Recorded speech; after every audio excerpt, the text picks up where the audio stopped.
Welcome to Happiness, Harmony, and Compassion with Skywalker Payne. This week, our theme is self-care. Last week, the theme was spirituality, and it was interesting when I was looking up quotes to use for spirituality, there were more quotes by men than women, and the quotes I was getting were on Goodreads, which are quotes from books that have been published. And I just found it interesting because I know women write books on spirituality. But when it comes to self-care seems to be a topic that women are involved in. Now, self-care is a new topic for women and the world because for a long time the concept of self-care was alien. In fact, self-care for women, for a woman to care about herself, was considered selfishness. Hi, Margaret. Happy to see you. Thanks for coming in. But we know now that self-care is essential to being of service, to being able to help anyone, and particularly to be happy. Because if you're not taking care of yourself, you can't be happy. You can be tired, you can be run down, you can be unhealthy, you're stressed out. All of those manifest as a lack of self-care. And that's why it's important to look at self-care and think about it, and I'll be talking about it this week.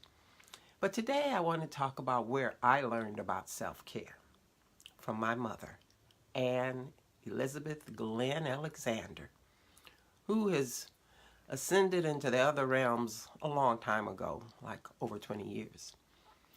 But my mother took care of herself. She had 4 daughters. She raised 4 daughters. And my mom stayed married to the same man all of her life.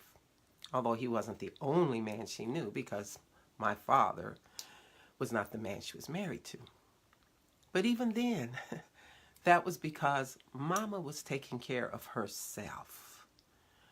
When she had a choice of being with someone who left her when she was pregnant with her first child and spent time with the woman he was supposed to be divorcing, she chose to go with the man who had been her high school sweetheart.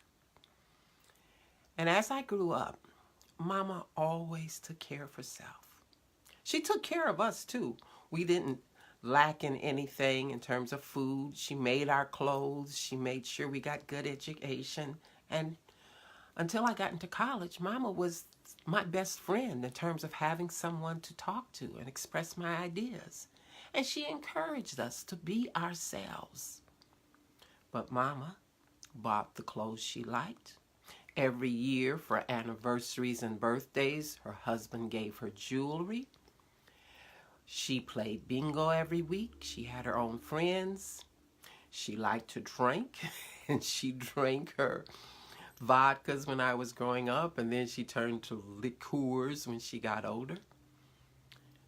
Mama lived a life as happy as she could make it. It wasn't perfect. Her relationship with her husband wasn't the best, but she hung in there with him. And she took care of herself. She did things for herself. Now, there's some women who don't do that, and I've seen women who don't do that. They can die early of heart attacks. When they die, they don't have anything. When my mother died, she had so many clothes and jewelry. It was given out to all 4 of her daughters, and then there was still stuff left out to give to cousins and neighbors and friends. So, even though my mom didn't live to get very old, she was happy. And she went through a lot of pain in her last few years, but she continued to go out and do the things she liked to do. The last time I talked to her on the phone, she was talking about going to the Monsignor's party. So I learned about self-care from my mother. There were things she did for us, and then there were some things she wouldn't do. She didn't like to iron, so she didn't iron her husband's clothes. She cooked, but there were certain things she cooked all the time. And she liked to party. My mama was a party girl from when she was in high school and college and her whole life.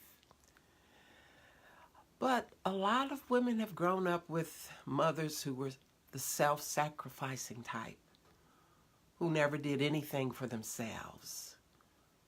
But the question is, were they happy when they were being self-sacrificing? Did they have stress? Did they end up with sicknesses that they shouldn't have had due to stress? Over the next few days, we're going to look at self-care and what it means to care for yourself so that you can then care for others. Thank you, Margaret, for dropping by, and anyone else who drops by and takes time to listen. I hope you will spend some time today in self-care. Do something for yourself that makes you feel good. Be it sitting in a hot tub, reading a good book, taking a walk, or even watching TV. Whatever makes you feel good, that makes you feel cared for, that's what you need to do every day to have a happy life.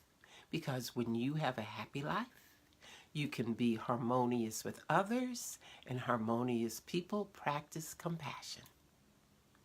Thank you for listening, and have a good evening, or good afternoon, or good night, wherever you are in the world.